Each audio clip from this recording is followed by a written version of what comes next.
Welcome, my friends, to the streaming study hall for curious cats. You know where it's at. It's Balco Books. So, today we're going to be moving on to the next Sherlock Holmes mystery, The Sign of the Four. And, then last time we finished up the Study in Scarlet, and that was really cool. We really got a taste of what Sherlock Holmes can do and what his style of deduction is. I'm looking forward to another story about it, but in the meantime, let's get started with study hall. So I have a couple of things in mind that I want to do for myself.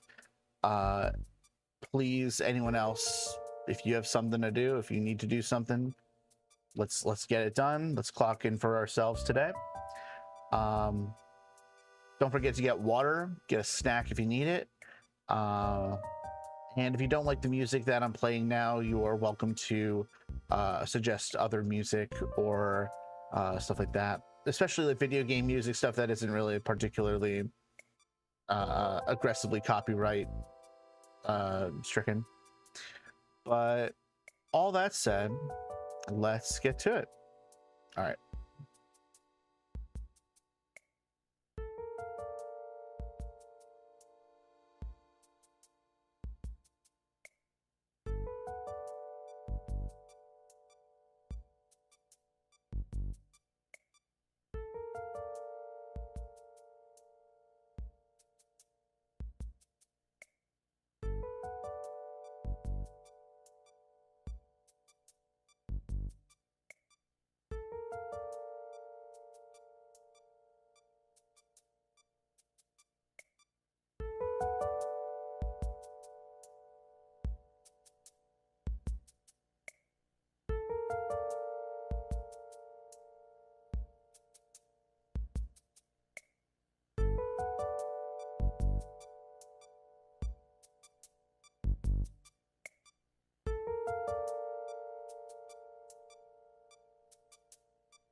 It's coffee time.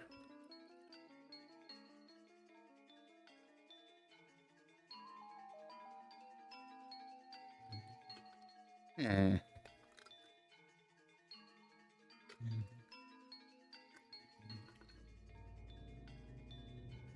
We're running out of options for the coffee. This one. Now we do the 80 milliliters, and then we can make some cappuccino.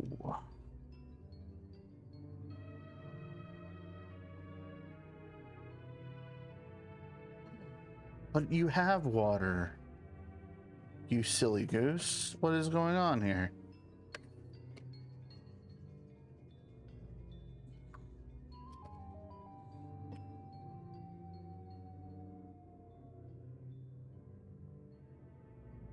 Yeah, I knew it.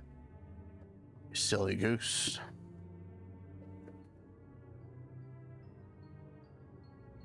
Hello? Make the coffee.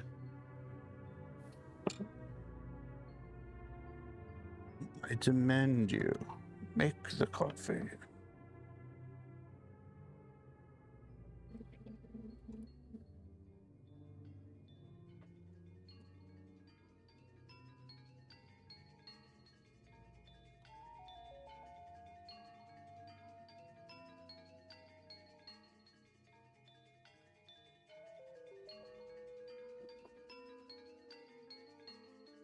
I know I'm supposed to hate modernity and technology and stuff because it's the devil, but I do like that I have some coffee machines that I can make coffee with, and I can make the frothed milk with, and so on.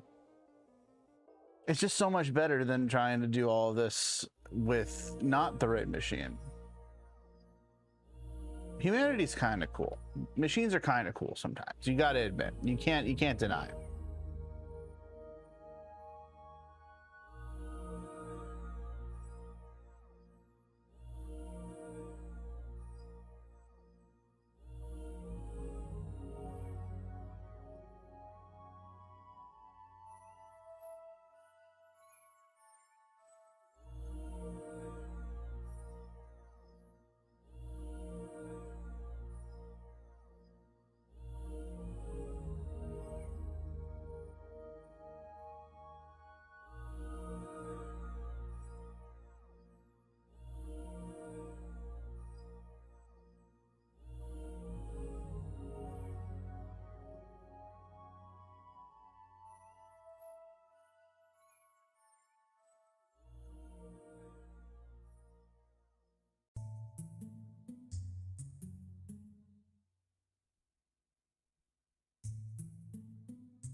Hello.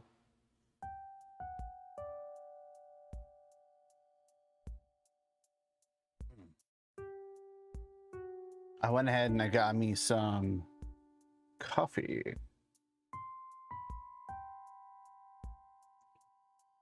Mm-mm. Delicious. All right, what do I want to do here?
snap. The vibe changed without my knowing.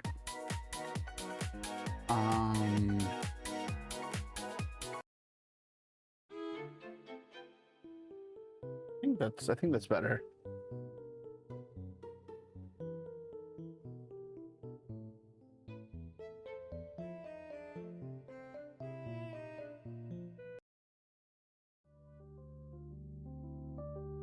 Oh, there's a whole like other hour.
Alrighty.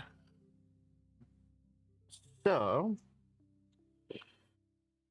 uh, that was a pretty effective study hall for me. Um, I made a couple calls that I really didn't want to make. I made some coffee, got myself my meds, made sure I was ready for the day. After I get done streaming, I am gonna do racquetball, which I love racquetball. So I've learned that if you actually just real quick, let me just double check that I am. Yeah. So I realize that exercise is really hard to do unless it's exercise that you want to do. So uh for my entire life, I remember always I have this I have this small inkling of a memory of playing racquetball at the YMCA when I was a high schooler, and for some reason that always made me smile. The racquetball courts always made me happy. because they were big white boxes, they were big white rooms, so many echoes, so many reflections. So sensorily, it was really novel and interesting, and it made me feel happy. I wasn't really sure why, and honestly, I don't really think it matters. But I realized, so I went to play racquetball on Friday for the first time in like a long time, and I was like, wow, this is a lot more exercise than I expected, and I don't seem to hate it. Well, golly gee, that sure sounds like something that I can do in the future. So now, in addition to streaming, uh, following it up with racquetball has become what I hope to be a new routine going forward. Because exercise is hard to get into your like diet of activities in the day. I don't know about you, but for me, it's just, where to find the time. And if you don't enjoy exercise, if you don't enjoy the activities of exercise typically, like lifting weights or like being on a treadmill for 30 minutes, like if you don't like doing that, if that doesn't appeal to you, there are other things to do. And I think I was holding myself back from experiencing them for some reason. Like I had in my mind that exercise had to be a very specific set of activities, and anything outside of that was not exercise, even if I was using my body in a way that constituted exercise. You know what I mean? Like there are some activities that just aren't looked at with the same level of respect as people look at quote working out. You know what I mean? Um, but that all being said, I think that these streams have been helpful for me, and I'm fundamentally enjoying myself more doing them than without doing them, and that's why I did it. And I really do encourage anyone who is listening or rewatching this VOD to find something that makes you want to show up. You know, we only have so much time on this planet. We only have so much time allotted to us. And we're constantly being pushed around by the currents of the zeitgeist, told to look at this way, look at that way, look at this way, look at that way. It's almost like I have cultural vertigo. So in order to alleviate that, I have to do something that gives me culture, but is under my control. And even if I'm streaming to 0 people, I think what's important is that I keep myself honest about it, is that I be upfront and say, am I putting in the work to get closer to my goals? And setting this study hall up, and story time, and just setting a period of time up already, I can feel has been much more gratifying than toiling. Do you know what I mean? I don't know. It's complicated. Being a human is complicated. And I think people don't always give that the due weight that it deserves. Speaking of complicated people, Sherlock Holmes.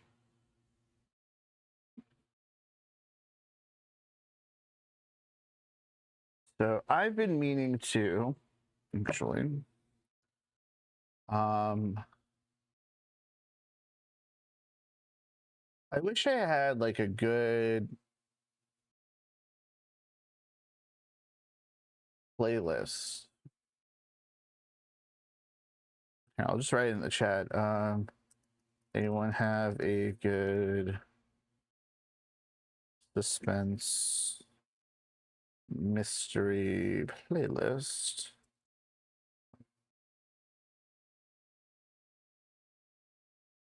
Here during story time.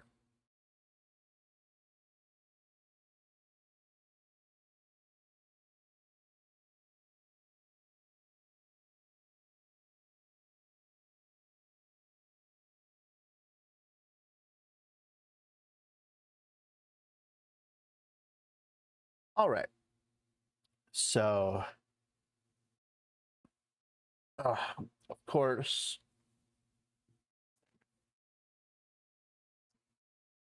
first step is to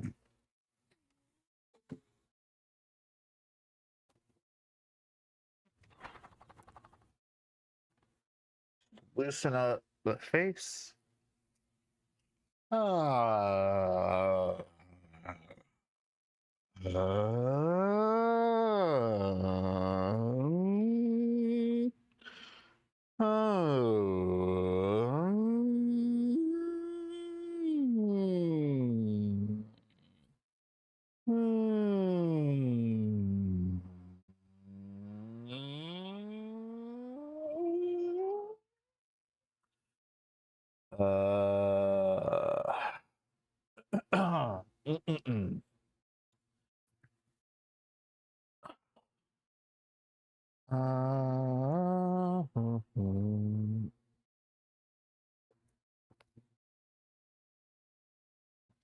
Get my tongue twisters.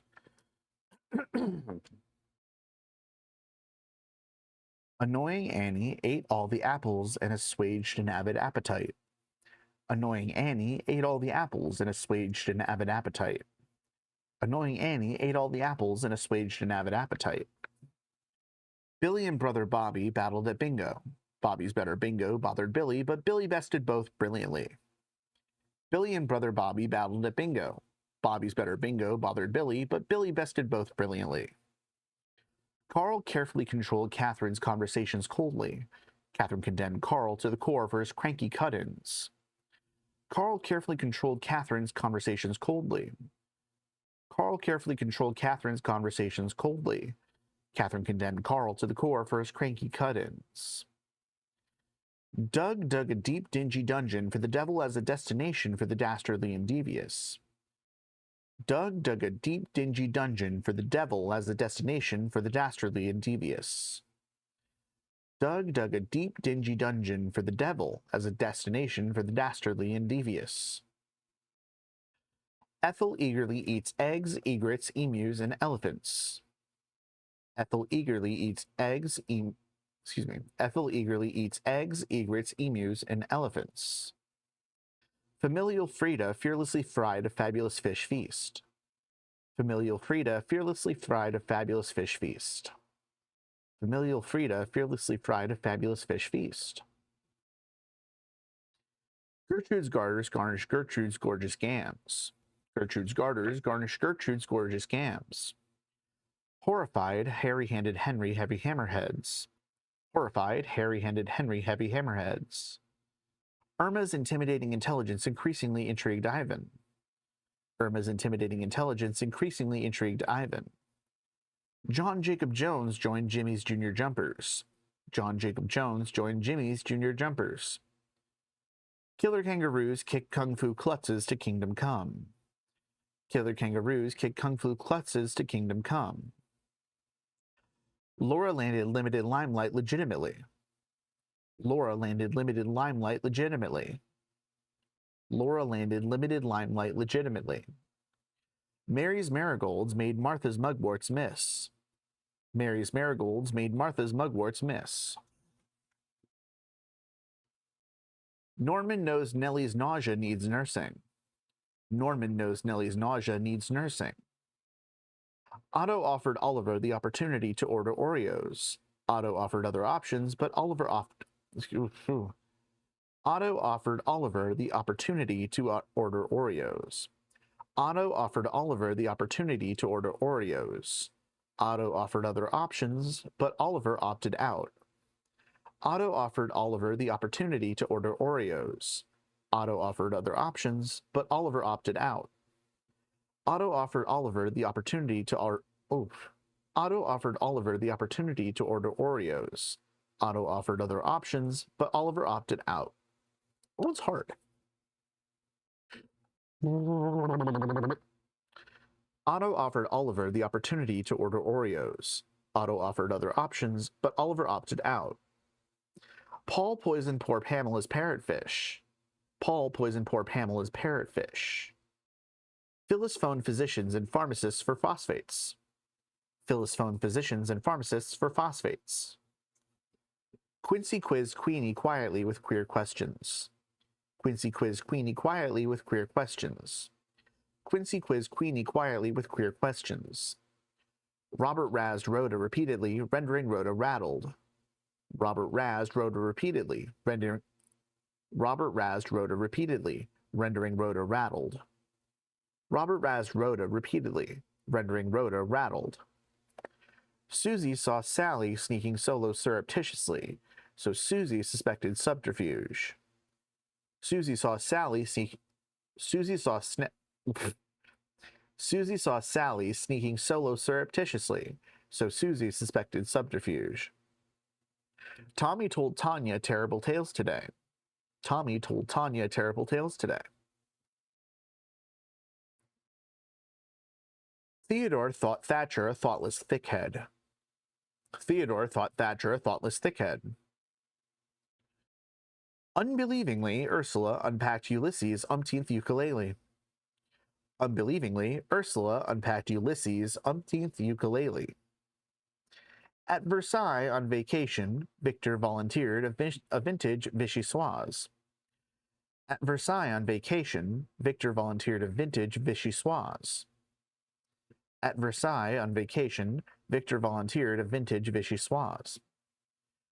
Warren worriedly watched Wally wooing Wanda. Warren wanted Wanda wickedly. Warren worriedly watched Wally wooing Wanda. Warren wanted Wanda wickedly. Warren worriedly watched Wally wooing Warren worriedly watched Wally. Warren worriedly watched Wally. Warren worriedly watched Wally wooing Wanda. Warren worriedly watched Wally wooing Wanda. Warren wanted Wanda wickedly. Warren worriedly watched Wally wooing Wanda. Warren wanted Wanda wickedly. That is a really tough one. Warren worriedly watched Wally. Warren worriedly watched Wally wooing Wanda. Warren worriedly watched Wally wooing Wanda. Warren worriedly watched Wally wooing Wanda. Warren wanted Wanda wickedly. Ooh. Xavier x-rayed a xylophone in Xanadu. Xavier x-rayed a xylophone in Xanadu. Yoshi yelped Yahoo at the Yiddish yachtsman. Yoshi yelped Yahoo at the Yiddish yachtsman. Zebras in zoot suits zoom zippingly, zigzagging through zoos. Zebras in zoot suits zoom zippingly, zigzagging through zoos. And then to sit in solemn silence in a dull, dark dock, in a pestilential prison with a lifelong lock, awaiting the sensation of a short, sharp shock from a cheap and chippy chopper on a big black block. To sit in solemn silence in a pestilential prison and awaiting the sensation from a cheap and chippy chopper on a big black block. To sit in solemn silence in a dull, dark dock, in a pestilential prison with a lifelong lock, awaiting the sensation of a short, sharp shock from a cheap and chippy chopper on a big black block. To sit in solemn silence in a pestilential prison and awaiting the sensation from a cheap and chippy chopper on a big black block. My eyes are fully open to my awful situation. I shall go at once to Roderick and make him an oration. My eyes are fully open to my awful situation. I shall go at once to Roderick and make him an oration. I shall go at once to Roderick and make him an oration. I shall tell him I have recovered my forgotten moral senses, and I don't care twopence halfpenny for any consequences. Now I do not want to perish by the sword or by the dagger, but a martyr may indulge a little pardonable swagger, and a word or two of compliment my vanity would flatter, but I've got to die tomorrow, so it really doesn't matter. My eyes are fully open to my awful situation. I shall go at once to Roderick and make him an oration. I shall tell him I've recovered my forgotten moral senses, and I don't care twopence halfpenny for any consequences. Now I do not want to perish by the sword or by the dagger, but a martyr may indulge a little pardonable swagger. But a martyr may indulge a little pardonable swagger, and a word or two of compliment my vanity would flatter, but I've got to die tomorrow. So it really doesn't matter. All right. Shall we get going? Shall we get started? Or do I get... When I was a lad, I served a term as office boy to an attorney's firm. I cleaned the windows and I swept the floor, and I polished up the handle of the big front door. I polished up that handle so carefully that now I am the ruler of the Queen's Navy. As office boy, I made such a mark that they gave me the post of a junior clerk. I served the writs with a smile so bland, and I copied all the letters in a big round hand. I copied all the letters in a hand so free that now I am the ruler of the Queen's Navy. Cool. I really enjoy having this in my back pocket. Okay, so are we ready? I think we're ready. Let's take a sip of water.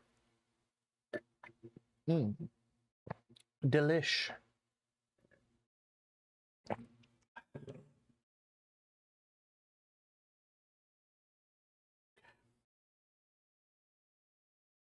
Get all hands and feet inside the vehicle. Okay. The sign of the four. The sign of the four. Chapter 1. The Science of Deduction. Sherlock Holmes took his bottle from the corner of the mantelpiece and his hypodermic syringe from its neat morocco case. With his long, white, nervous fingers, he adjusted the delicate needle and rolled back his left shirt cuff. For some time, his eyes rested thoughtfully upon the sinewy forearm and wrist, all dotted and scarred with innumerable puncture marks. Finally, he thrust the sharp point home, pressed down the tiny piston, and sank back into the velvet-lined armchair with a long sigh of satisfaction. 3 times a day, for many months, I had witnessed this performance, but custom had not reconciled my mind to it. On the contrary, from day to day, I had become more irritable at the sight, and my conscience swelled nightly within me at the thought that I had lacked the courage to protest. Again and again I had registered a vow that I should deliver my soul upon the subject, but there was that in the cool, nonchalant air of my companion which made him the last man with whom one would care to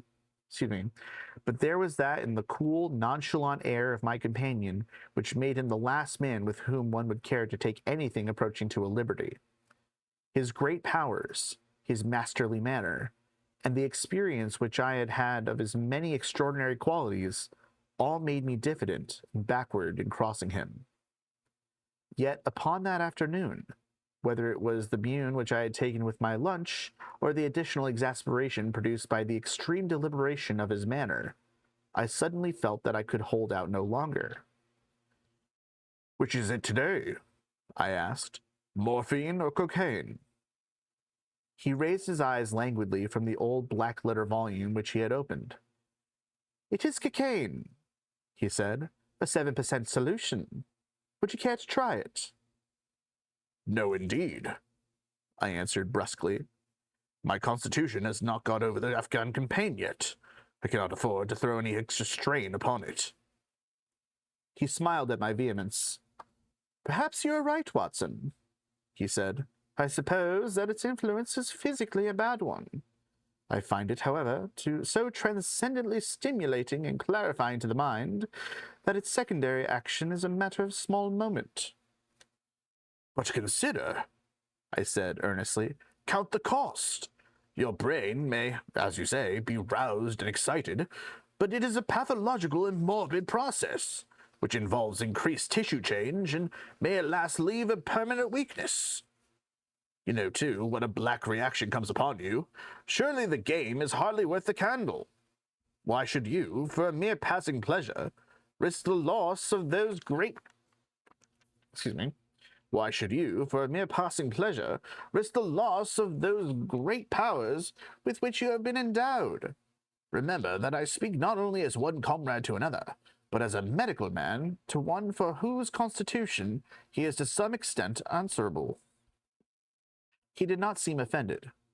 On the contrary, he put his fingertip On the contrary, he put his fingertips together and leaned his elbows on the arms of his chair, like one who has a relish for conversation. My mind, he said, rebels at stagnation. Give me problems, give me work, give me the most abstruse cryptogram or the most intricate analysis, and I am in my own proper atmosphere. I can dispense then with artificial stimulants, but I abhor the dull routine of existence. I crave for mental exaltation. That is why I have chosen my own particular profession, or rather created it, for I am the only one in the world. The only unofficial detective? I said, raising my eyebrows. The only unofficial consulting detective, he answered. I am the last and highest court of appeal and detection. When Gregson or Lestrade or Athelney Jones are out of their depths, which, by the way, is their normal state, the matter is laid before me. I examine the data as an expert and pronounce a specialist's opinion. I claim no such credit in such cases. My name figures in no newspaper. The work itself, the pleasure of finding a field for my peculiar powers, is my highest reward. But you have yourself had some experience of my methods of work in the Jefferson Hope case. Yes, indeed, said I, cordially. I was never so struck by anything in my life. I even embodied it in a small brochure with the somewhat fantastic title of A Study in Scarlet. He shook his head sadly. I glanced over it, said he. Honestly, I cannot congratulate you upon it. Detection is, or ought to be, an exact science, and should be treated in the same cold and unemotional manner. You have attempted to tinge it with romanticism, which produces much of the same effect as if you worked a love story or an elopement into the fifth proposition of Euclid. But the romance was there, I remonstrated. I could not tamper with the facts. Some facts should be suppressed. Some facts should be suppressed, or at least a just sense of proportion should be observed in treating them. The only point in the case which deserved mention was the curious analytical reasoning from effects to causes, by which I succeeded in unraveling it. I was annoyed at this criticism of a work which had been specially designed to please him. I confess, too, that I was irritated by the egotism which seemed to demand that every line of my pamphlet should be devoted to his own special doings. More than once during the years that I had lived with him in Baker Street, I had observed that a small vanity underlay my companion's quiet and didactic manner. I made no remark, however, but sat nursing my wounded leg. I had a Giselle bullet through it some time before, and though it did not prevent me from walking, it ached wearily at every change of the weather. My practice has extended recently to the continent, said Holmes after a while, filling up his old Bria root pipe. I was consulted last week by Francois Le Villard, who, as you probably know, has come rather to the front lately in the French detective service. He has all the Celtic powers of quick intuition, but he is deficient in the wide range of exact knowledge which is essential to the higher developments of his art. The case was concerned with a will, and possessed some features of interest. I was able to refer him to two parallel cases, the one at Riga in 1857, and the other at St. Louis in 1871, which have suggested to him the true solution. Here is the letter which I had this morning acknowledging my assistance. He tossed it over, as he spoke, a crumpled sheet of foreign notepaper. I glanced my eyes down it, catching a profusion of notes of admiration, with stray magnifiques, coup de maîtresse, and tour de force, all testifying to the ardent admiration of the Frenchman. He speaks as a pupil to his master, said I. Oh, he rates my assistants too highly, said Sherlock Holmes lightly. He has considerable gifts himself. He possesses 2 out of the 3 qualities necessary for the ideal detective. He has the power of observation and that of deduction. He is only wanting in knowledge, and that may come in time. He is now translating my small works into French. Your works? Oh, didn't you know? He cried, laughing. Yes, I have been guilty of several monographs. They're all upon technical subjects. Here, for example, is one upon the distinction between the ashes of the various tobaccos. In it I enumerate 140 forms of cigar, cigarette, and pipe tobacco, with colored plates illustrating the difference in the ash. It is a point which is continually turning up in criminal trials, and which is sometimes of supreme importance as a clue. If you can say definitely, for example, that some murder has been done by a man who was smoking an Indian lunka, it obviously narrows your field of search. To the trained eye, there is as much difference between the black ash of a trichinopoly and the white fluff of bird's eye as there is between a cabbage and a potato. You have an extraordinary genius for minutiae, I remarked. I appreciate their importance. Here is my monograph upon the tracing of footsteps, with some remarks upon the uses of plaster in Paris as a preserver of impresses. Here, too, is a curious little work. Here, too, is a curious little work upon the influence of a trade upon the form of a hand, with lithotypes of the hands of slaters, sailors, cork cutters, compositors, weavers, and diamond polishers. That is a matter of great practical interest to the scientific detective, especially in cases of unclaimed bodies, or in discovering the antecedents of criminals. But I weary you with my hobby. Not at all, I answered earnestly. It is of the greatest interest to me, especially since I have had the opportunity of observing your practical application of it. But you spoke just now of observation and deduction. Surely the one to some extent implies the other. Why, hardly, he answered, leaning back luxuriously in his armchair and setting up thick blue wreaths from his pipe. For example, observation shows me that you have been to the Wigmore Street post office this morning, but deduction lets me know that when you were there, you dispatched a telegram.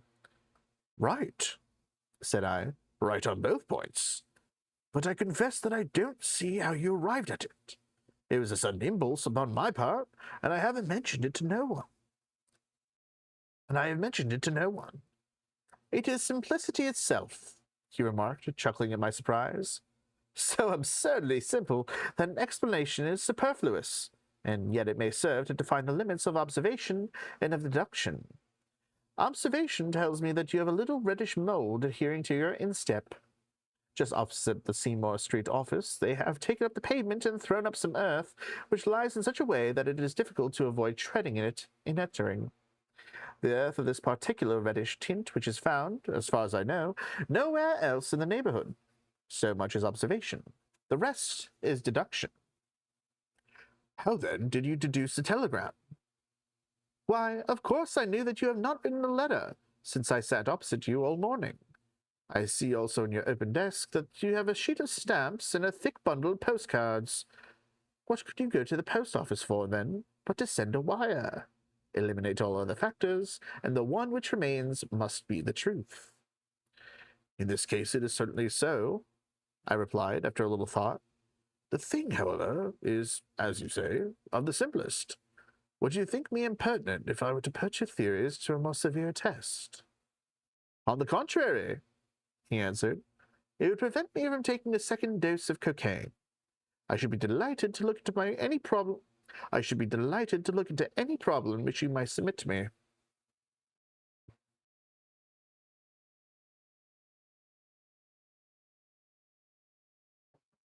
Excuse me. I've heard you say that it is difficult for a man to have any object in daily use without leaving the impress of his individuality upon it in such a way that a trained observer might read it. Now, I have here a watch which has recently come into my possession. Would you have the kindness to let me have an opinion upon the character or habits of the late owner? I handed him over the watch with some slight feeling of amusement in my heart, for the test was, as I thought, an impossible one, and I intended it as a lesson against the somewhat dogmatic tone which he occasionally assumed. He balanced the watch in his hand, gazed hard at the dial, opened the back, and examined the works, first with his naked eyes, and then with a powerful convex lens. I could hardly keep from smiling at his crestfallen face when he finally snapped the case to and handed it back. There are hardly any data, he remarked. The watch had been recently cleaned, which robs me of my most suggestive facts. You're right, I answered. It was clean before being sent to me. In my heart, I accused my companion of putting forward a most lame and impotent excuse to cover his failure. What data could he expect from an unclean watch? Though unsatisfactory, my research has not been entirely barren, he observed, staring up at the ceiling with dreamy, lackluster eyes. Subject to your correction, I should judge that the watch belonged to your elder brother, who inherited it from your father. That you gather, no doubt, from the HW upon the back? Quite so. The W suggests your own name. The date of the watch is nearly 50 years back, and the initials are as old as the watch, so it was made for the last generation. Jewelry usually descends to the eldest son, and he is most likely to have the same name as your father. Your father has, if I remember right, been dead many years. It has, therefore, been in the hands of your eldest brother. Right so far, said I. Anything else? He was a man of untidy habits, very untidy and careless. He was left with good prospects, but he threw away his chances, lived for some time in poverty with occasional short intervals of prosperity, and finally, taking to drink, he died. That is all I can gather. I sprang from my chair and limped impatiently about the room with considerable bitterness in my heart. This is unworthy of you, Holmes, I said. I could not have believed that you would descended to this. You have made inquiries into the history of my unhappy brother, and you now pretend to deduce his knowledge in some fanciful way. You cannot expect me to believe that you have read all this from his old watch. It is unkind, and to speak plainly, has a touch of charlatanism in it. My dear doctor, said he kindly, pray accept my apologies. Viewing the matter as an abstract problem, I had forgotten how personal and painful a thing it might be to you. I assure you, however, that I never even knew that you had a brother until you handed me the watch. Then how in the name of all that is wonderful did you get these facts? They are absolutely correct in every particular. Ah, that is good luck. I could only say what was the balance of probability. I did not at all expect it to be so accurate. But it was not mere guesswork. No, I never guess. It is a shocking habit, destructive to the logical faculty. What seems strange to you is only because you do not follow my train of thought, or observe the small facts upon which large inferences may depend. For example, I began by stating that your brother was careless.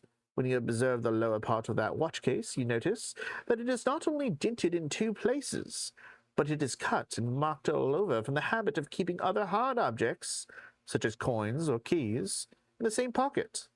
Surely it is no great feat to assume that a man who treats a 50-guinea watch so cavalierly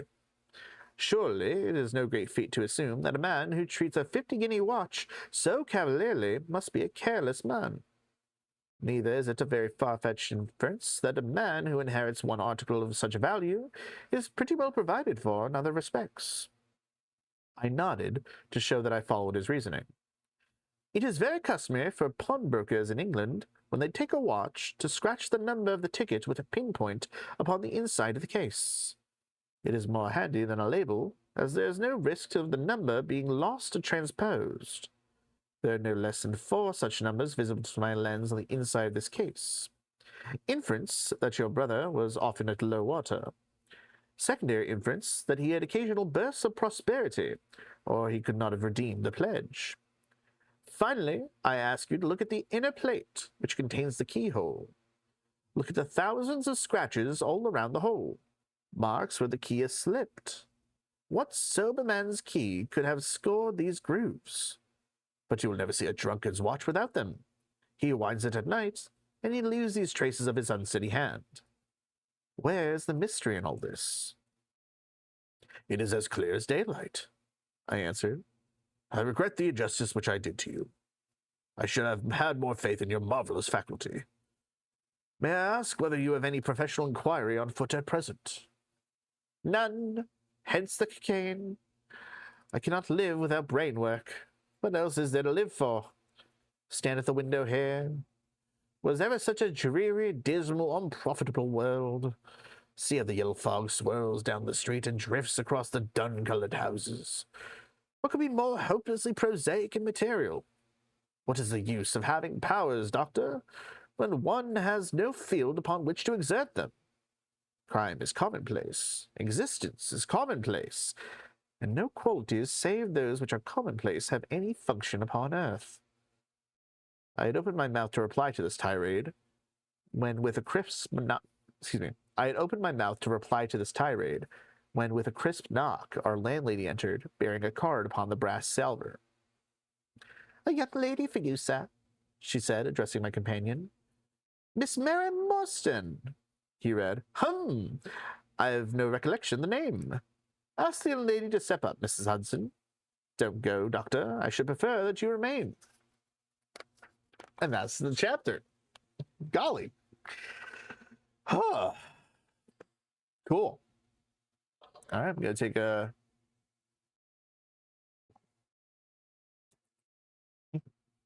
take some sips.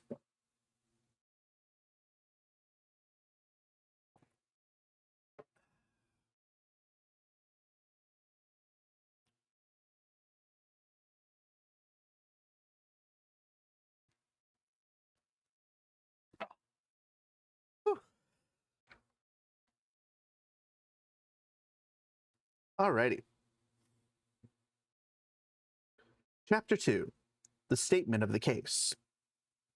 Miss Morstan entered the room with a firm step and an outward composure of manner.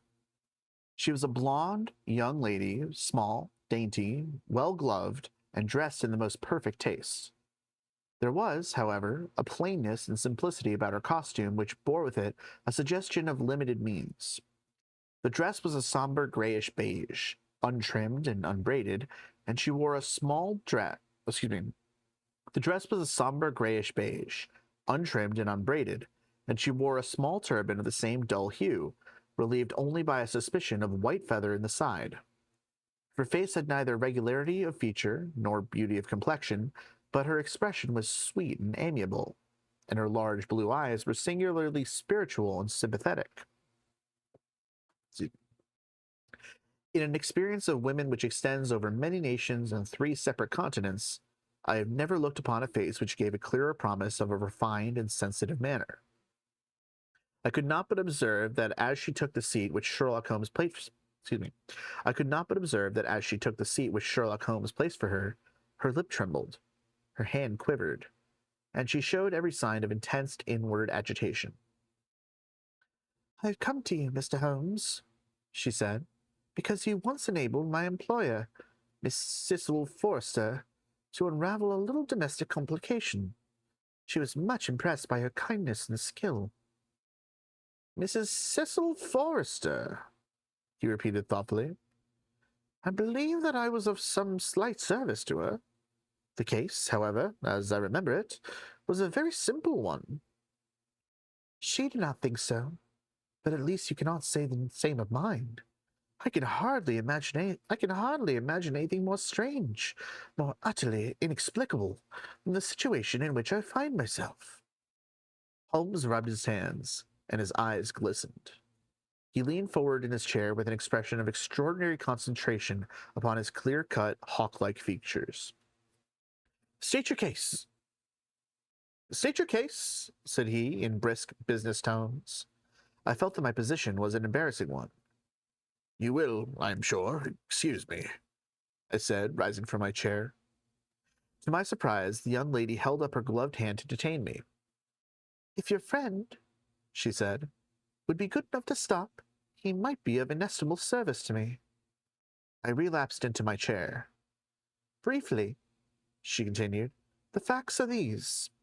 My father was an officer in an Indian regiment who sent me home when I was quite a child. My mother was dead, and I had no relative in England. I was placed, however, in a comfortable boarding establishment in Edinburgh. I don't know how to pronounce Edinburgh. It's worth figuring out. I just want to make sure it's not like Edinburgh or something.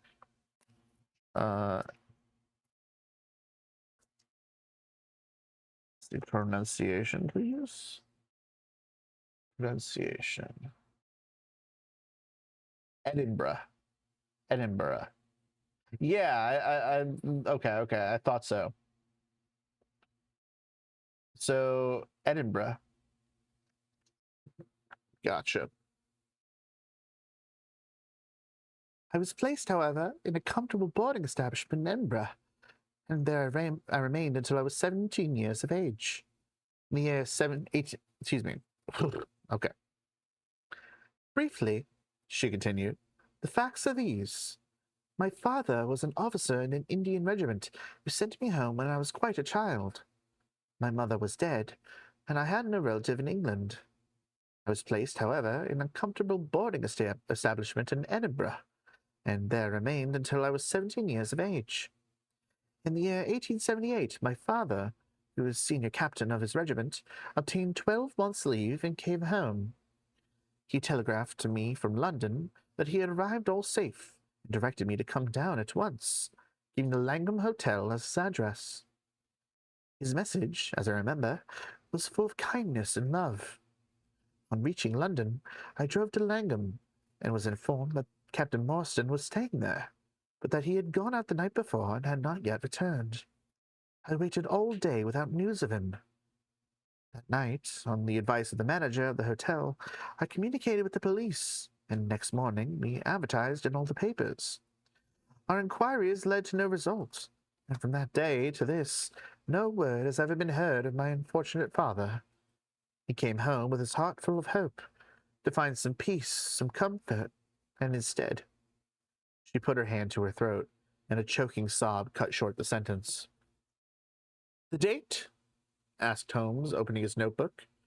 He disappeared upon the 3rd of December, 1878, nearly 10 years ago. His luggage remained at the hotel. There was nothing in it to suggest a clue. Some clothes, some books, and a considerable number of curiosities from the Andaman Islands. He had been one of the officers in charge of the convict guard there. Had he any friends in town? Only one that we would know of.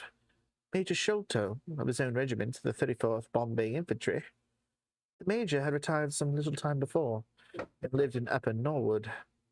We communicated with him, of course, but he did not even know that his brother was in England. A singular case, remarked Holmes. I have not yet described to you the most singular part.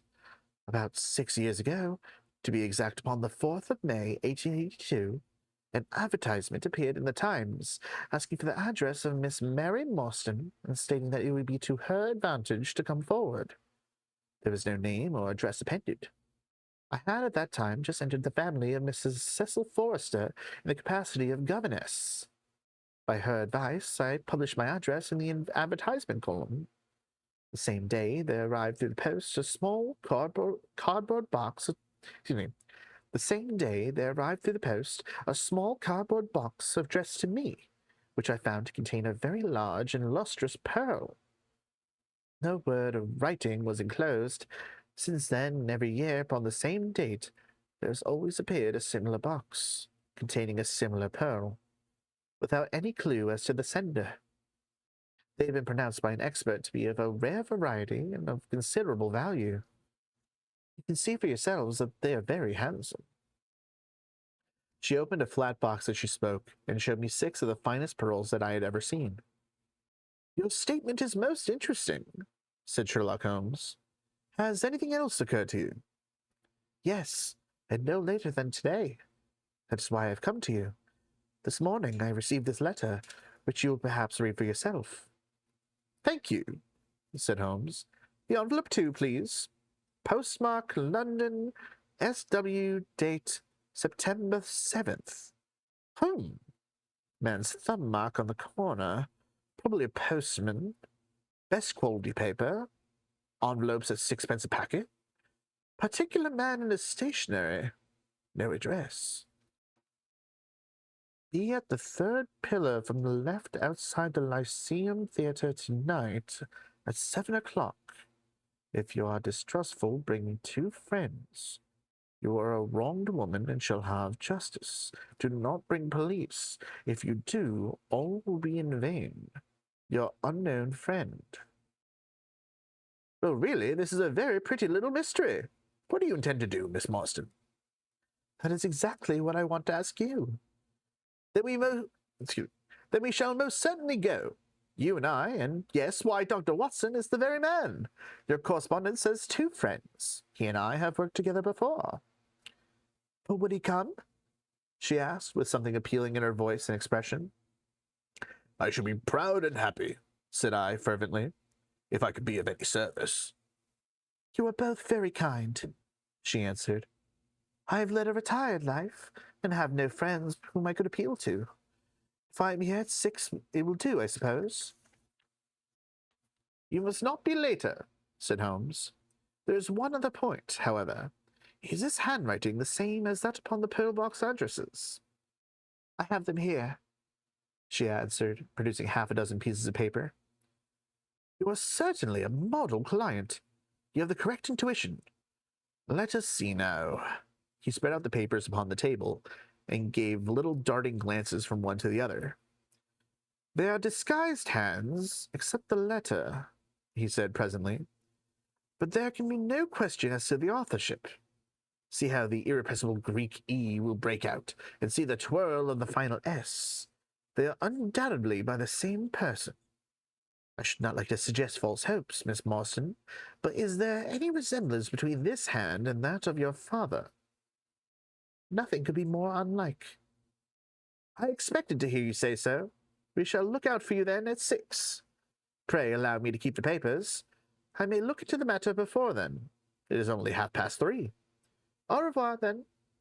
Au revoir, said our visitor, and with a bright, kindly glance from one to the other of us, she replaced her pearl box in her bosom and hurried away. Standing at the window, I watched her walking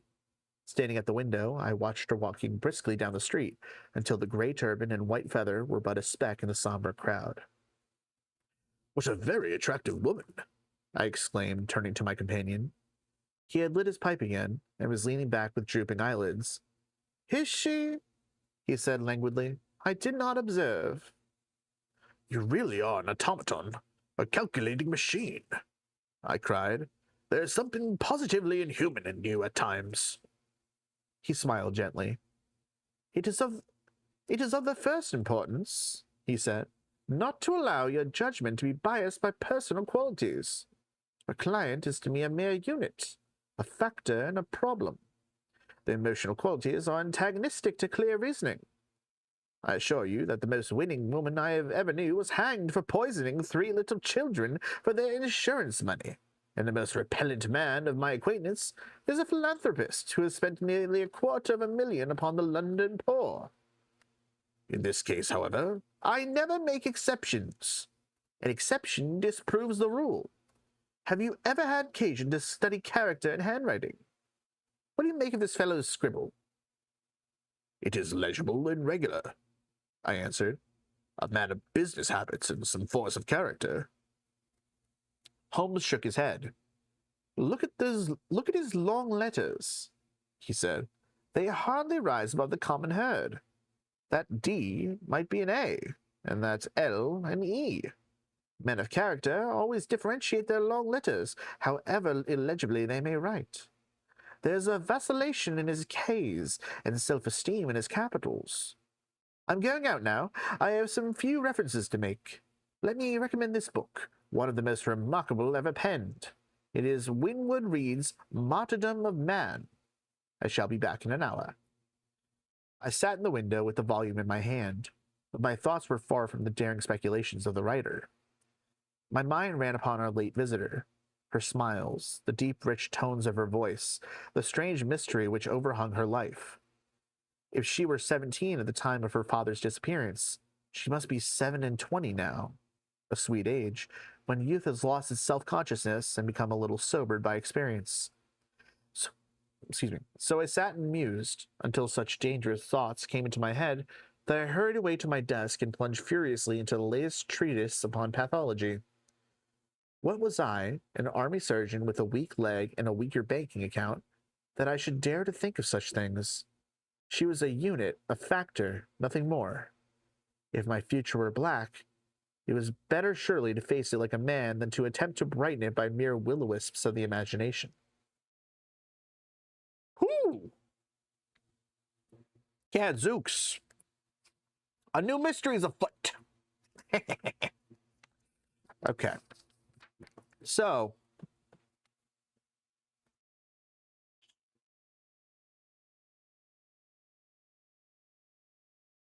from the very beginning of the Side of the Four, Sherlock Holmes's drug use is very prominent. Sherlock Holmes, 3 times a day, Sherlock Holmes takes morphine or cocaine, downers or uppers, especially if he doesn't have any sort of pressing case to attend to at the moment. So either he has to dull his brain so it doesn't work as good, or he's got to hype up his brain so it works even better. But it seems that he vacillates between the two. Watson, of course, as a doctor, is concerned because this man, Sherlock Holmes, is clearly a genius. So taking cocaine and morphine is slowly destroying his body, especially at the rate that he's doing it. So why are you doing this to yourself? Don't you know that your physiology is going to catch up? And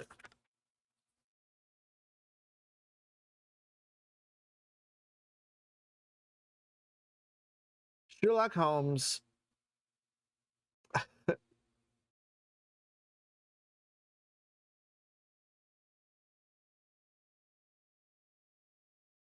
more than anything, Sherlock Holmes hates the mundanity of existence, which is ironic because it seems that well,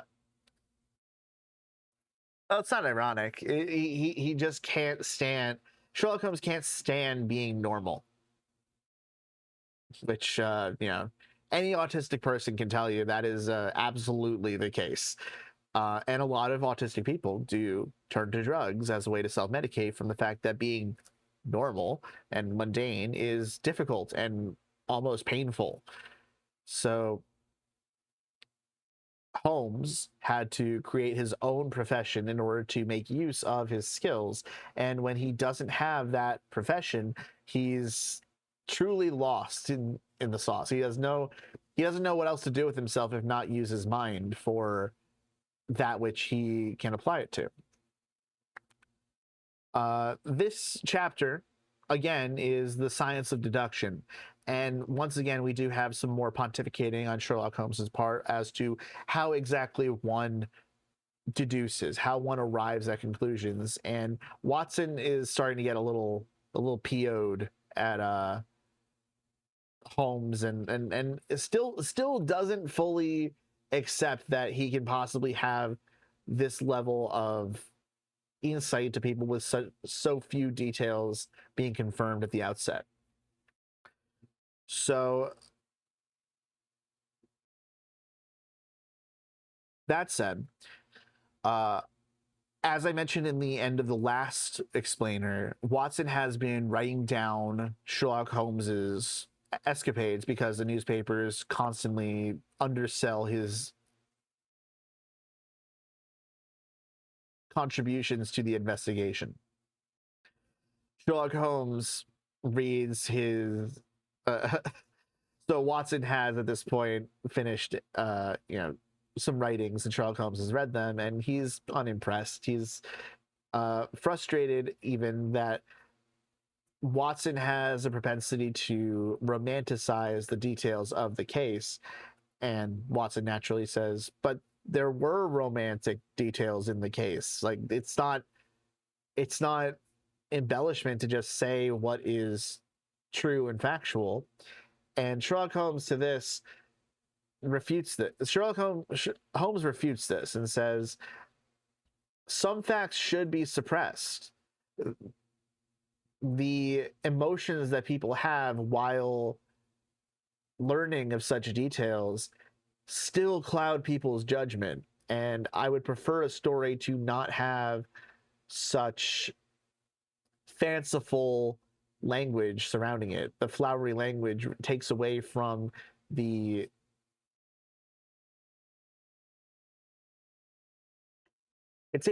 flowery language takes away from the integrity of the information being presented.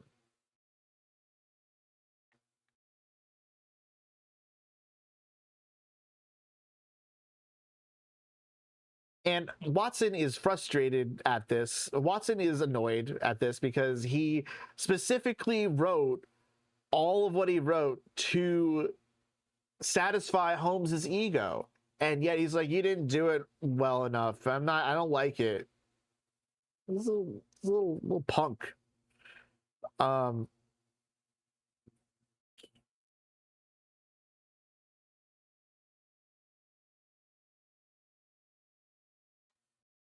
Holmes also mentions that he is starting to get some more work from other countries. So France, he's been in contact with the. He's in France. He was in contact with Francois Le Villard, who is a prominent detective in France, and he actually just received some words of acknowledgement of Holmes's help, which is just crumbled up in a paper that Holmes tosses over, like, "Oh yeah, look, see, he loves what I do. He appreciates what I do. Lots of praise and all that." Uh, and Holmes even says, he's actually praising me too highly because he does have most of the talents required to be a detective of my caliber. He just lacks the knowledge because he lacks the knowledge. Like, he can certainly gain the knowledge, but as a present, he does have the powers of deduction necessary, and he does have the powers of observation. Well, observation then deduction. And to that extent, he is actually Francois Le Villard is actually translating some of Holmes's writings into French. One of those writings includes the differences in the ash of cigars and tobaccos that can be found. Apparently, 140 different kinds of ash compared and contrasted.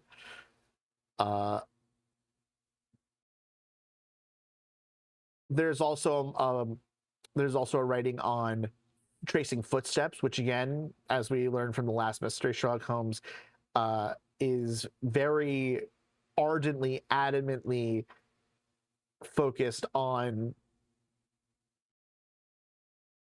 interpreting impressions in the soil, in the dirt, and bristles at the fact that other detectives do not find this nearly as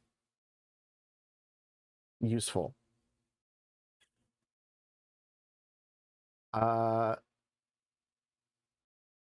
He also did a work on the different attributes of the hands of different kinds of workers. So slaters, sailors, cork cutters, compositors, weavers, and diamond polishers. He noted the differences in how the hands of each of those people look, which is especially useful in the case of an unidentified body. He can find out what their profession was and therefore glean more details.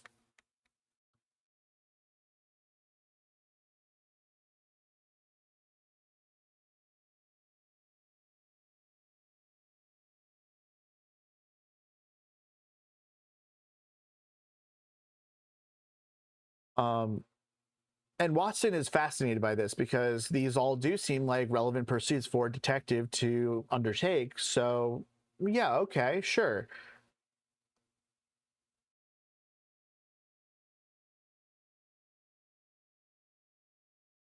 Now, Watson says, so surely the powers of observation and deduction must be interchangeable. Like, what you observe leads to what you deduce. No. And Sherlock Holmes is, he laughs us off saying, no, of course not. Observations don't tell me deductions. Observations are just statements of reality. Deductions are implications of what that reality implies. Or observations are statements of reality. Deductions are conclusions utilizing those observations. Let me see. And as an example, Holmes points out that, oh, you've been to the post office today. And so observation shows me that you've been to the post office today, but deduction tells me that you dispatched a telegram. Yeah. Observation shows me that you've been to the post office, but deduction shows me that you sent a telegram.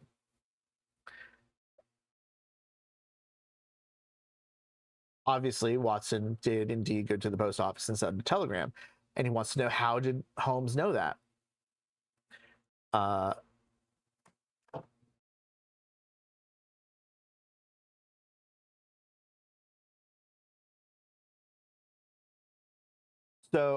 And Holmes says, okay, so there's a little bit of dirt on your instep that is from the soil outside of the post office. They just they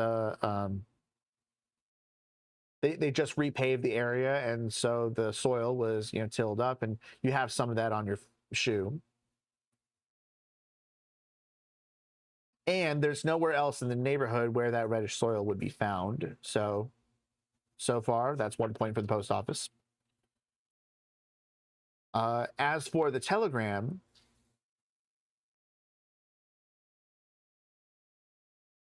Holmes knew that Watson didn't write a letter since he was next to him all morning, like at breakfast. And why else would he go to a post office but to send a wire? If you eliminate all factors, then the one that remains must be the truth. So Watson says, okay, sure. Yeah, this makes sense, but I want to test you. I want to know, okay, I got this watch. What can you tell me about the person who wore this watch? Because you said that any object that someone has invariably has a mark of individuality impressed upon it. So what can you tell me about the wearer of this watch? And so Sherlock Holmes inspects the watch that Watson gives him, and because it was clean, he's not able to figure out very much. And this makes Watson delighted. Like, haha, I knew you couldn't figure something out just because because it was clean. I knew you couldn't figure this out. But it turns out that what do you say? The watch has been clean, which robs me of my most suggestive facts. And he says, this watch belonged to your older brother, who inherited it from your father. And he was able to tell us from the monogram on the back, HW, W being Watson. Why does Watson have the watch? Because he was bequeathed upon him by an estate.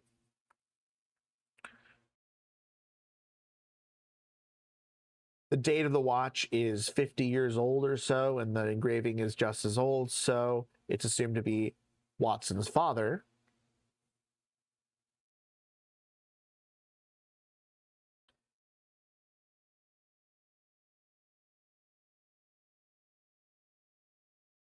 Jewelry is often passed from father to son, so it makes sense that the older son would have gotten the watch.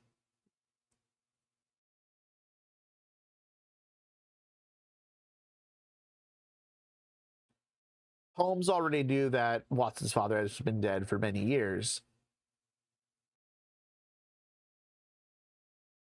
but he didn't know that Watson had a brother, and this was what actually clued him in that Watson did have a brother. Holmes was able to surmise that Watson's brother was untidy, careless, kind of a slob, kind of a drunk, and that he lived in poverty for the most part, with occasional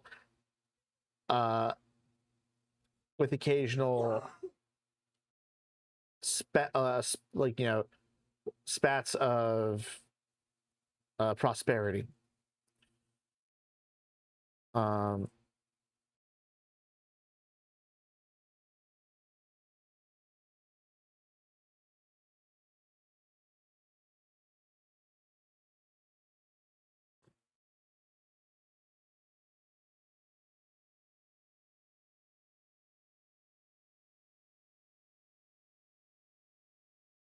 And having gathered that Watson's brother was a drunk, presume that Watson's brother died from the drink, and that's how Watson currently now has this watch. And this really ticks Watson off, because how on earth could you know about my brother, whose death is a tragedy? How could you have known that? And you must be playing games with me. You must have known this already, and now you're just rubbing it in my face. And of all things to rub in my face, my dead brother? You fucking cad. You absolute doorknob. And of course, Sherlock Holmes is like, I didn't know any of that. I didn't know that you had a brother, and I was insensitive in saying that. That was my bad. I should have been more understanding that this would be an emotional moment for you. I was just saying what the watch told me, based on the observations that I was able to make, and the deductions which I was able to piece together in order to arrive there. So I was just stating it.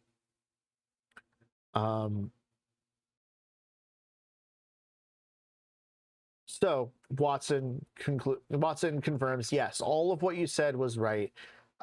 So were you guessing? Holmes is saying, I absolutely never guess. It's not helpful to guess because it's destructive to the logical faculty. You just didn't follow my train of thought or observe small facts upon which his inferences depend.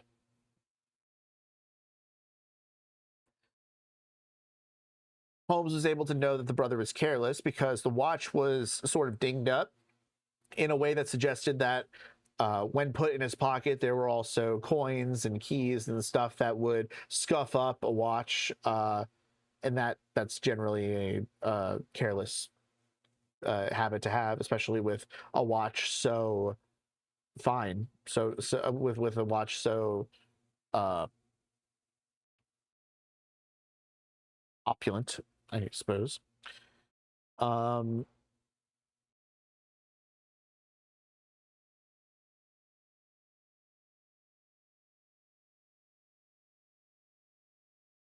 see.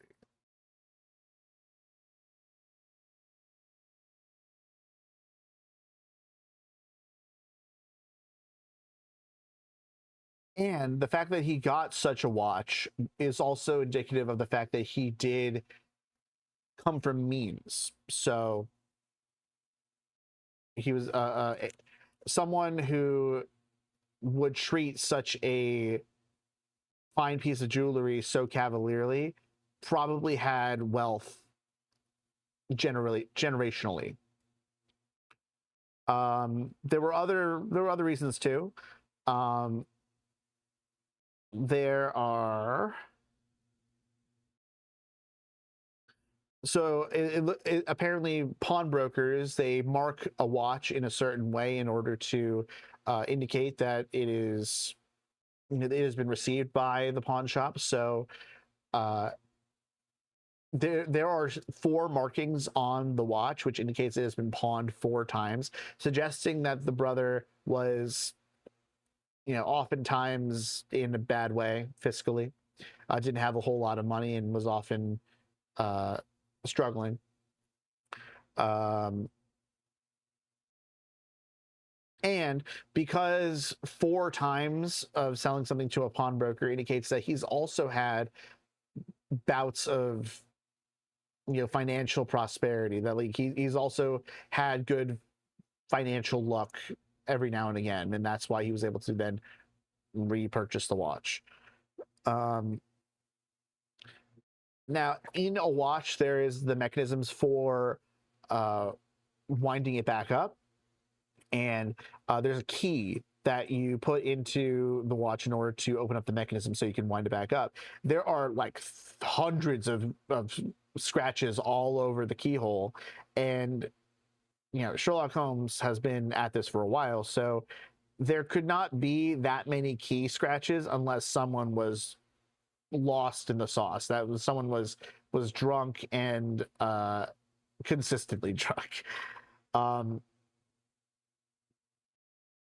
so all this said, Sherlock Holmes was then able to deduce, yes, you had a brother who was in a bad way and died from drinking, because that's how you have this watch currently.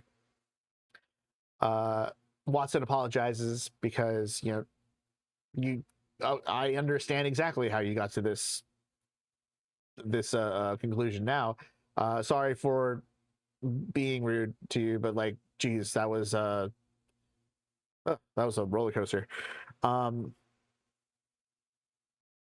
So at this point, Sherlock Holmes doesn't have any sort of cases going on. That's why he's getting high on cocaine, and he's just sort of languishing until a young lady comes to his door, and Mrs. Hudson, the landlady, brings her up to 221B Baker Street, and they are introduced to Miss Mary Morstan.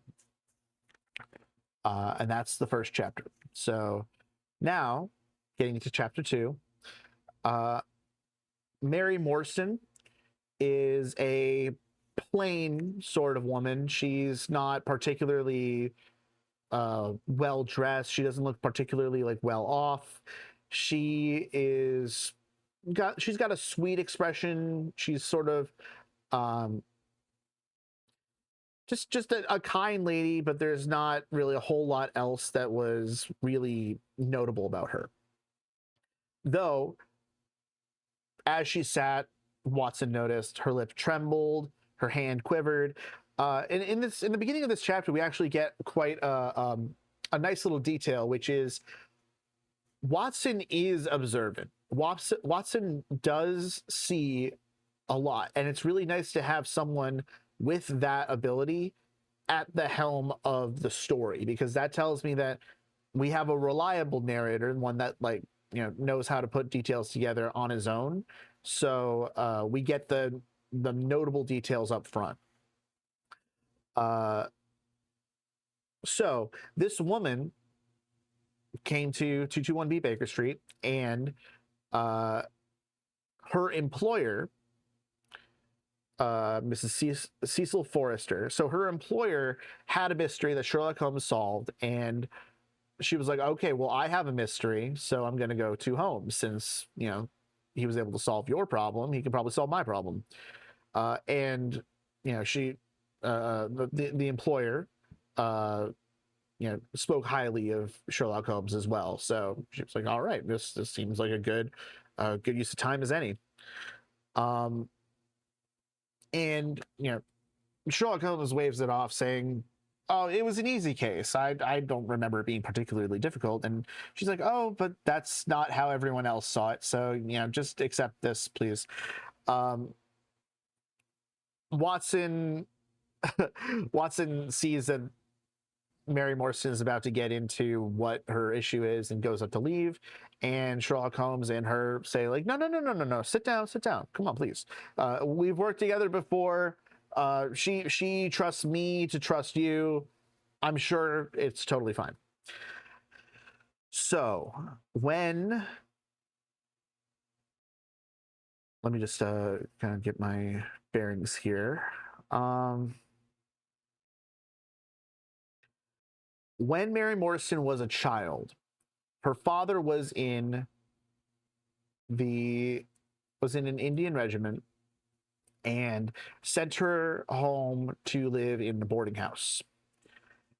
She stayed in the boarding house until she was 17 years old, at which point the father received 12 months leave, came back to visit his daughter.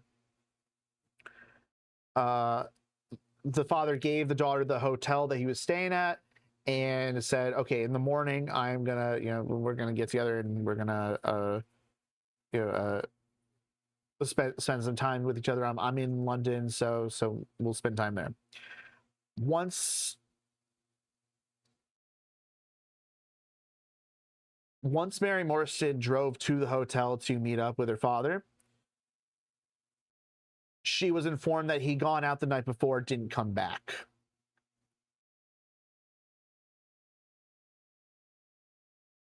and he remained missing for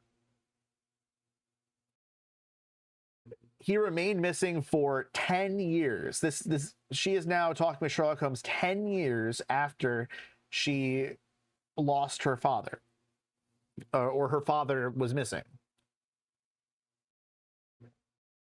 And this is very distressing, of course. Let's see.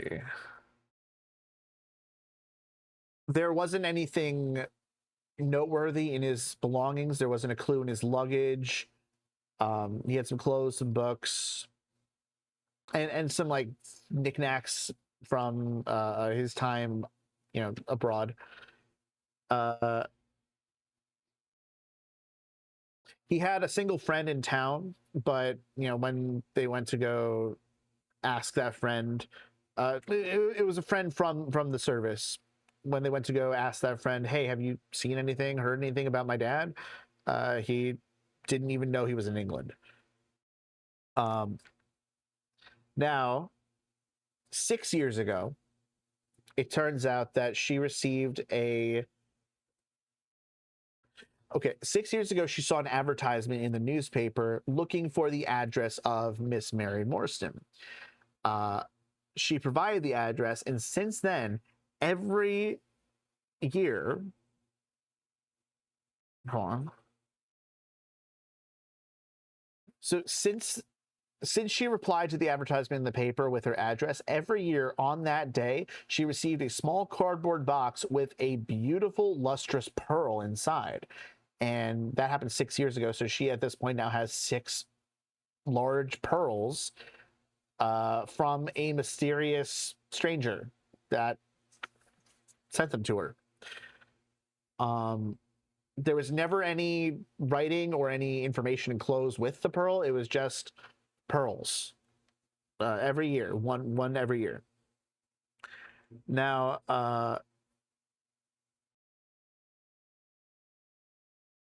let's see. So this morning, and this is what prompted her to go to Sherlock Holmes. This morning, she received an envelope, and first Sherlock Holmes inspects the envelope.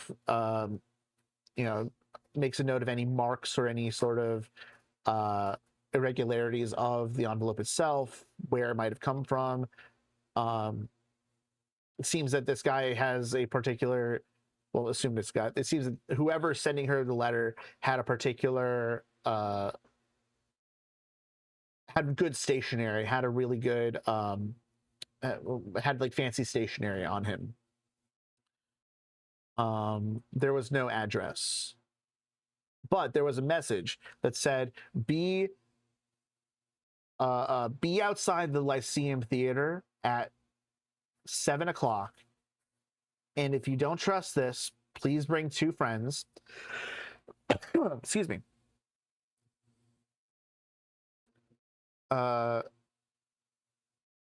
Bring 2 friends. You have been wronged, and we are to make it right.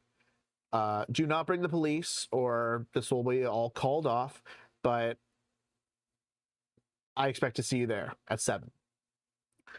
So Miss Morstan comes to Sherlock Holmes and says, so I got this letter from some guy who's been giving me pearls, presumably. What do I do? And naturally, well, Sherlock Holmes is like, wow, you are an amazing client, because this is so much good information right off the rip. And he, especially because this chapter opened with him doing drugs about being bored. Now he's like, oh boy, a thing to do. Oh boy. So she agrees to meet Holmes and Watson at their house at 6 p.m. so they can all go to the Lyceum Theater together.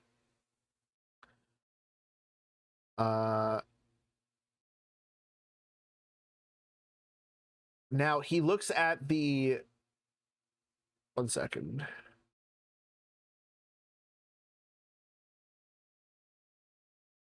So she, because she seems particularly smart and knows what to do, she brought all the writings from the pearl boxes, so like the address and like the writing that was upon the pearl boxes. She brought that and the letter, and Sherlock Holmes spread all those out on the table to uh ascertain whether the handwriting was the same between them. And Holmes asks Morrison, so do any of these look like your father's handwriting? And she says, no, like super no. And he says, I figured you'd say that because, they are disguised. This handwriting is disguised. There are some aspects of the handwriting that can't be hidden, even if you try. The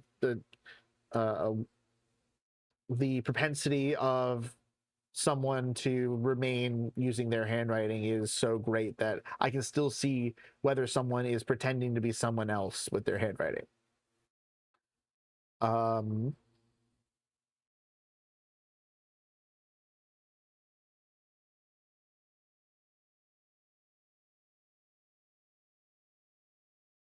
so yeah, so now they have that clue. He Holmes says, okay, so I think we got everything we need for right now. We'll see you at 6 so that we can go to the theater together. You, me, and Watson. She, she leaves their home and sort of they like watch her walk into the crowd outside, and Watson is like, wow, what a lovely woman. Holmes is like, is she? I don't know. It doesn't really matter because I any emotions about anything are really just getting in the way of me knowing anything about the situation. So I don't care whether she's a particularly attractive woman. I don't care if she had like a nice personality. It doesn't tell me anything about what the problem is. And it's it's kind of nice seeing the dichotomy between Holmes, who's only concerned about the problem at hand and doesn't really have any sort of awareness or desire to engage with the human element of these cases. So Watson, he mentions Watson in his writing mentions the romantic elements of the cases, and Holmes is like, no, that's pointless. Watson is the one who recognizes, wow, what a nice woman. Like, the it's it's a very stark contrast between the two. Uh, and the last few bits of conversation are about Watson just kind of explaining to Holmes, yeah, so the writing, like, this is where I'm going to find more um information here.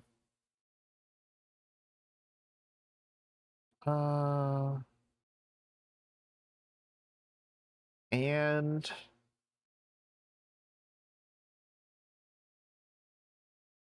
yeah, so Watson thinks to himself, man, I gotta like stop being so emotional here. There's definitely something to what Holmes is saying. I can't be so taken aback by someone's beauty or by someone's countenance the way they are. I'm going to miss something if I do. So he resolves himself at the very end of the night to not be so emotional, to be more like Sherlock Holmes in that way. She's just a factor of the investigation like any other investigation. So we see Watson sort of moving away from this overly human perspective and starting to really engage in this as a detective like Sherlock Holmes, which is interesting because now the next chapter, it looks like we're just really seeing In the first story, we saw them sort of figure out how they work together, how their vibe is. But now we get to see, okay, so what is it like when Watson's really like participating in the mystery and not just being astounded by Sherlock Holmes's homesiness? Yeah. So that was pretty cool. The next story time, of course, will be Wednesday at 2.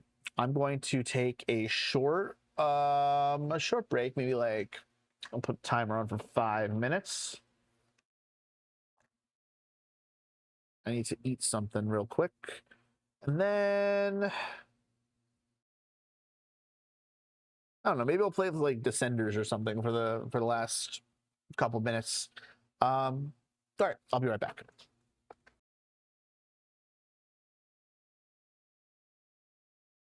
Actually, just for your benefit, because I love you, I'll put on music. All right, be right back.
Alrighty. So we got a nice little chunky 36 minutes. I'm going to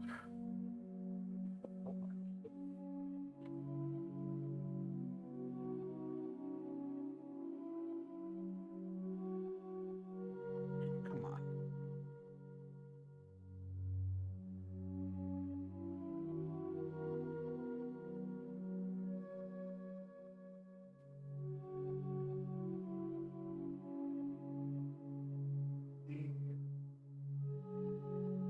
All right. I think we are good. I was playing Power Wash Simulator, so seems like a good. This seems like a good vibe. Oh, hold on. My 1 sec.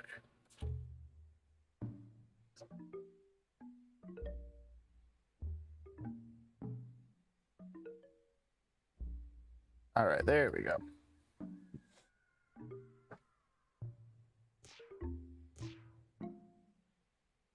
Oh, okay.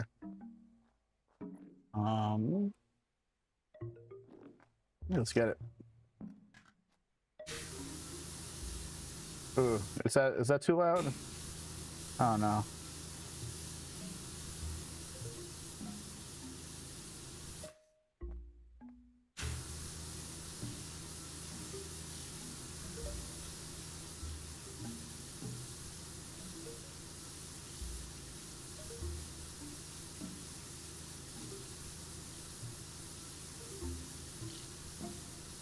This is the most head empty game.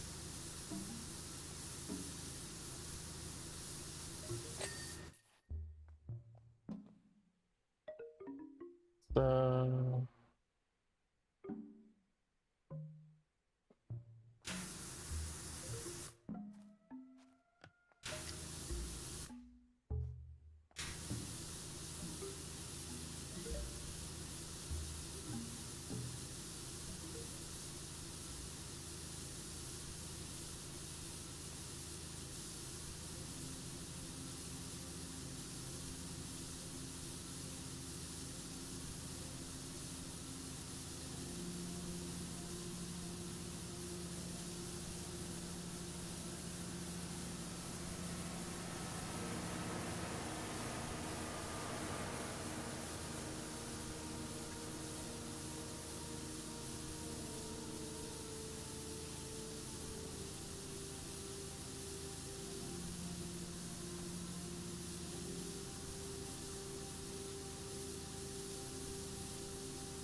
this ain't doing it for me. This ain't doing it for me.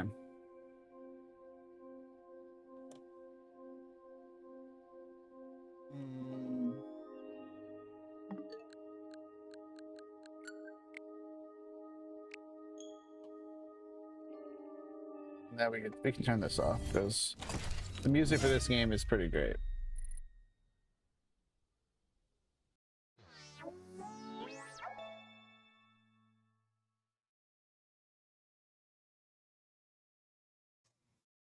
No, this game does something to my brain.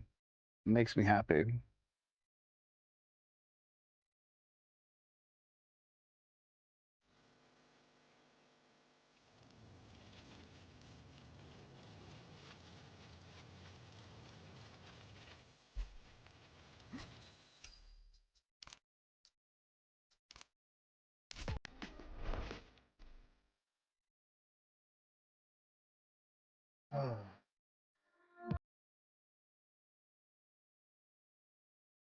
I'm glad that I'm reading Sherlock Holmes. It feels like truly some of the most stimulating reading I've done in a long time. They don't make books like they used to.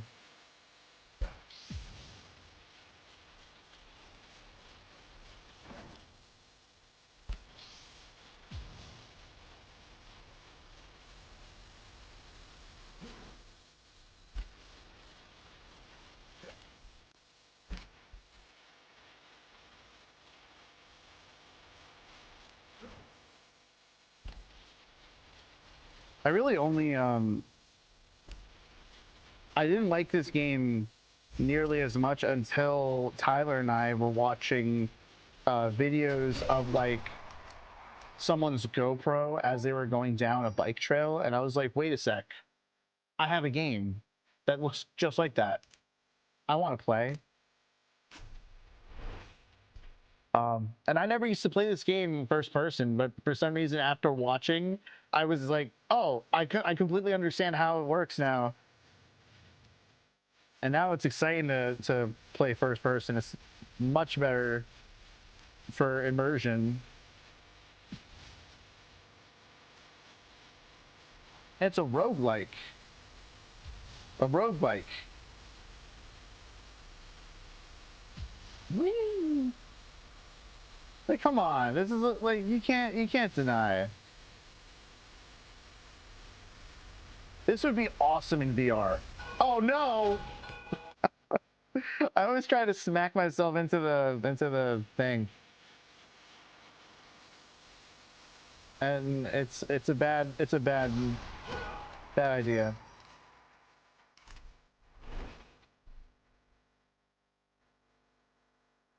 Hmm.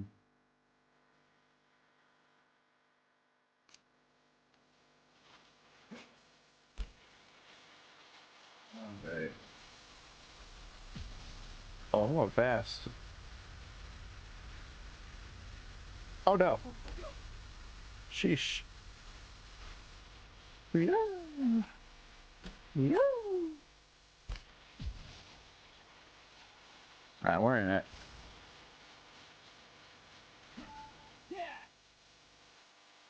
Oh no! I thought I could do it.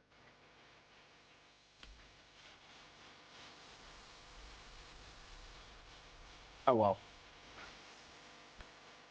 I missed the goal. Oh well.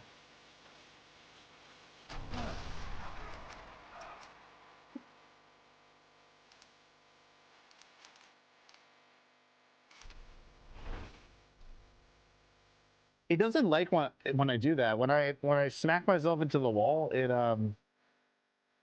makes the screen go out. I don't think it likes me when I do that.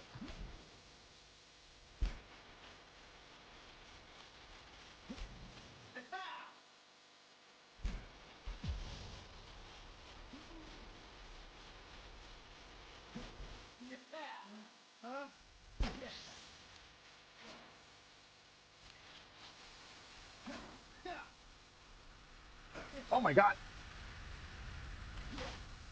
No!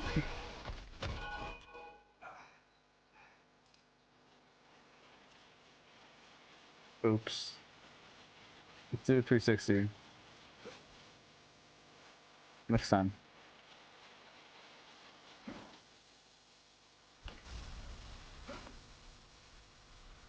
Jesus Christ!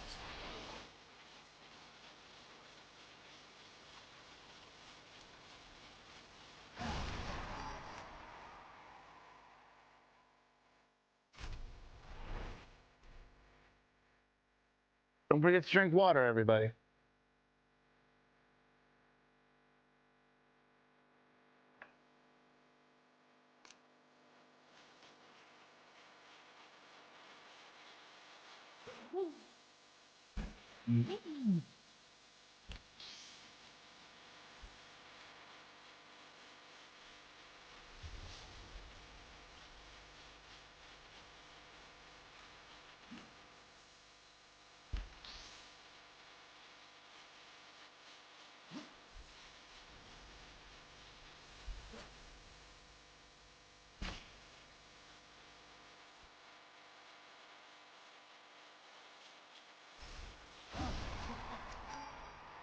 All right, we in there.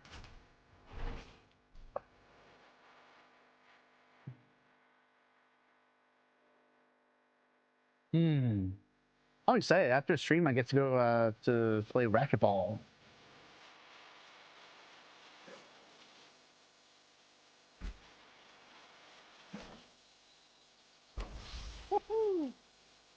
I didn't think I was gonna make that one, to be honest.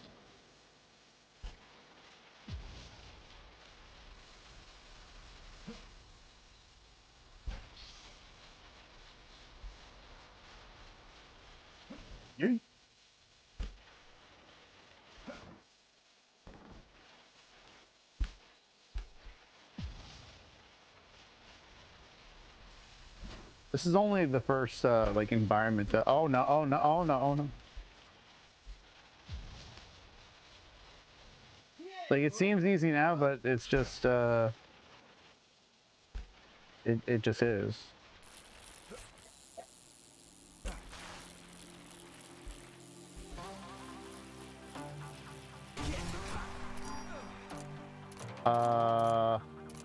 You.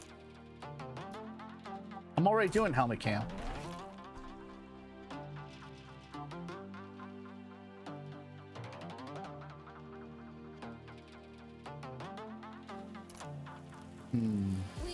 Sometimes I just like going. I just like going for it. Going fast. Whoa! Oh! Yay! Oh yeah, big down. Yeah!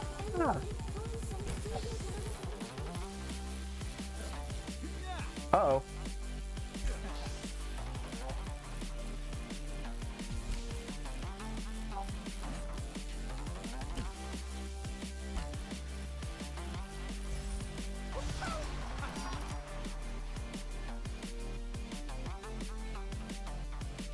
Let's do it.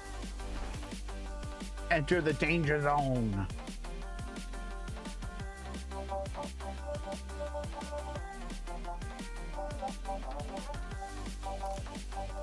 Top speed of 40. Oh my god. Right now. Yeah, all right. Easy.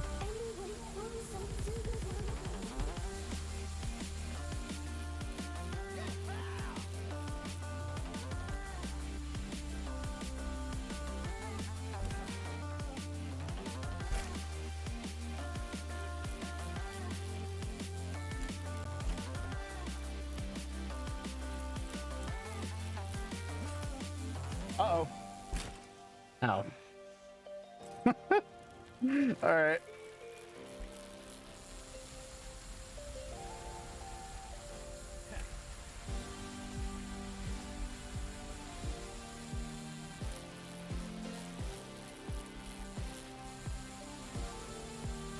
Oh, no, no, no, no, no.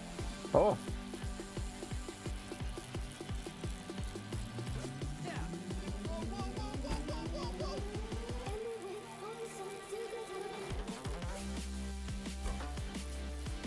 All right.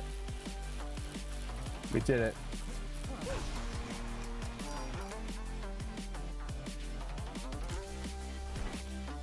Hope we get it. 40 seconds. No way.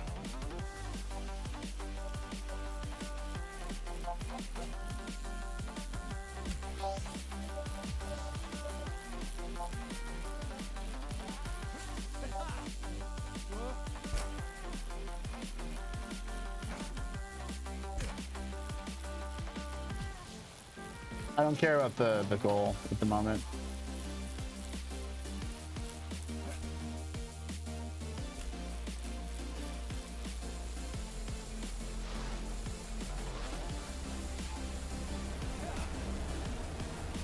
All right. Okay.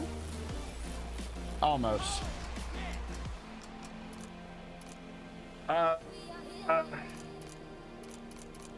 Yeah. Okay, now we get into the game of it all.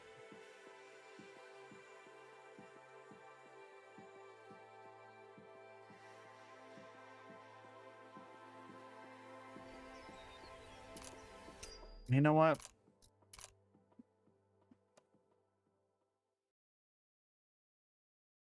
Oh, what's this? Due to COVID canceling Liquid City's festivals and gigs, they have now started monetizing their songs on YouTube. Excluded from this, but sending a video to. Oh, okay. Oh, all right. Good to know. Um.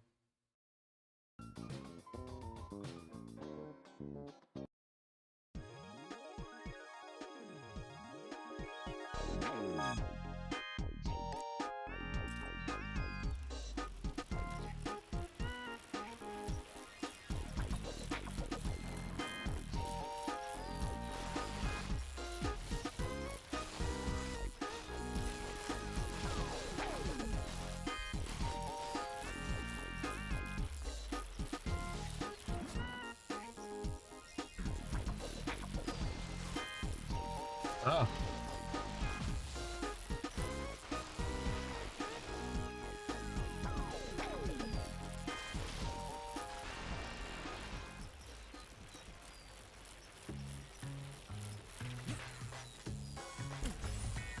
I just need to get the goal.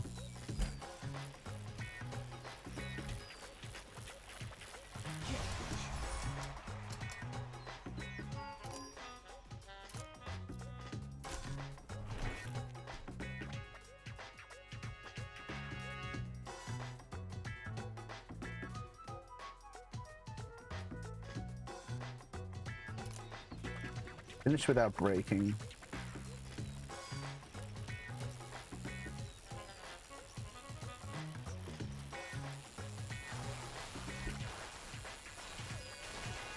Uh-oh, uh-oh. Oh my god. You see how much more? Oh my god. Come on. No, no, no, no. Okay. This is so treacherous. Uh-oh.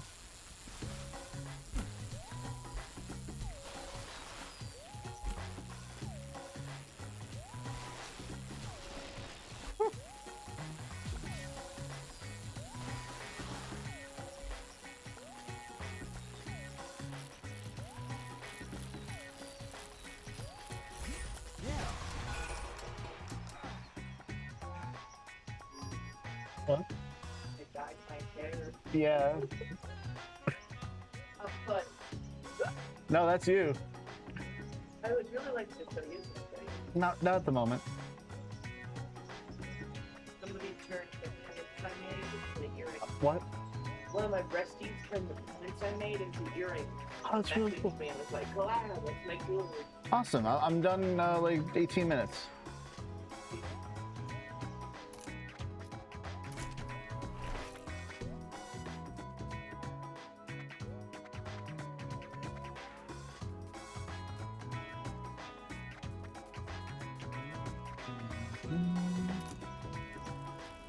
Ugh.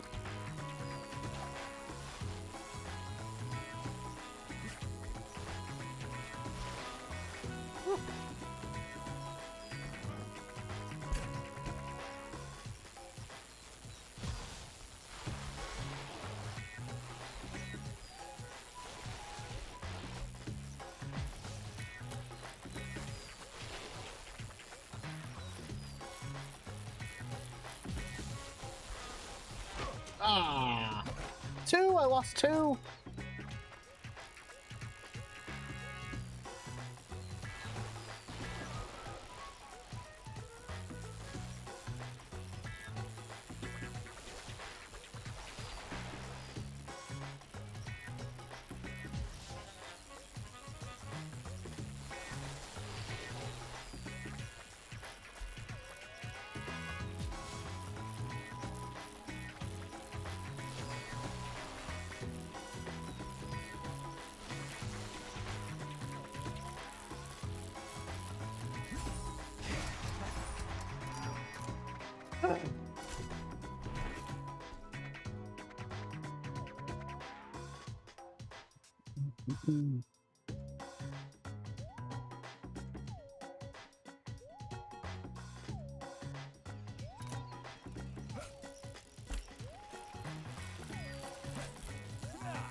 No.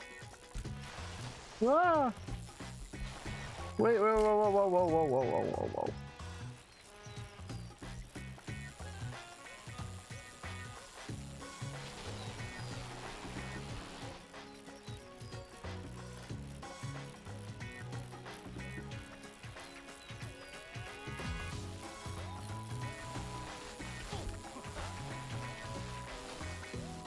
No.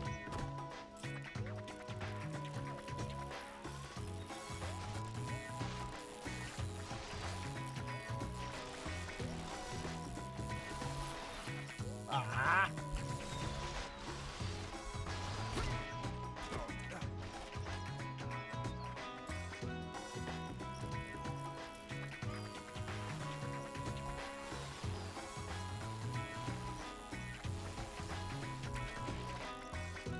Oh no. Okay.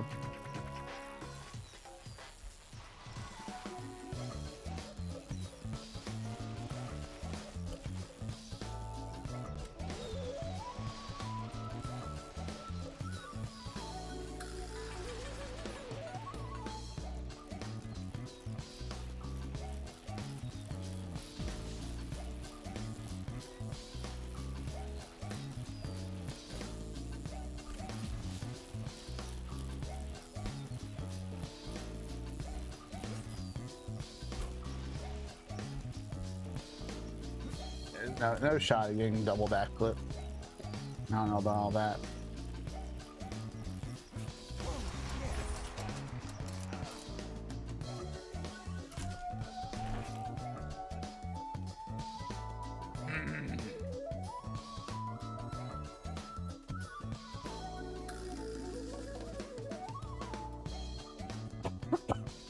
Excuse me.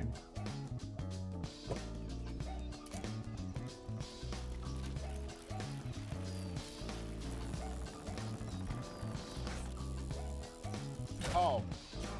Okay, I thought I had it.